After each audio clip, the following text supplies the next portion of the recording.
आज 90 दिवस झालं संतोष अण्णा देशमुख यांना जाऊन त्यांची ज्या निगुपात हत्या केली त्याचे फोटो पाहिल्यानंतर काळीच पिळून टाकल्यासारखी घटना आहे. त्यांना एवढं बेकार मारलं, त्यांच्या तोंडावर म्हणजे शब्द सुद्धा फुटत नाहीत. आणि शेवटची त्यांची इच्छा होती की तुम्ही मला जे हातपाय तोडा, फक्त मला माझ्या मुलाबाळासाठी जीवन ठेवा. किती किती यातना त्यांनी सहन केले त्या. आणि अशा दलिंदर म्हणजे नालायक वृत्तींना विरोध करायचा सोडून त्यांचे समर्थक ही काही जिवंत आहेत. हे औरंगजेबाच्या अवलादी ह्या महाराष्ट्रात जिवंत आहेत, त्याचंही आम्हाला वाईट वाटतं. आणि धनंजय मुंडे ह्या टोळीचा प्रमुख आहे खरं तर, त्याला ह्या गुन्ह्यात घेतलं पाहिजे. अजितदादांनी 2 महिन्यापूर्वी गृह खात्याला माहित नव्हतं का हे फोटो हे बघितले नसतील का त्यांनी? 2 महिन्यापूर्वी राजीनामा घ्यायचा, तर आता 2 महिन्यानंतर राजीनामा घेऊन म्हणतात की नैतिकता म्हणून राजीनामा दिलाय.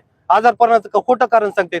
खरं तर ते ह्या गुन्ह्यात आहेत आणि त्यांनाही आरोपी करून त्यांना ह्या गुन्ह्यात लटकवलं पाहिजे, ही आमची मागणी आहे. आणि संतोष अण्णा देशमुख कुटुंबाला न्याय मिळाला पाहिजे, यासाठी आज धाराशिव जिल्हा बंद केला होता.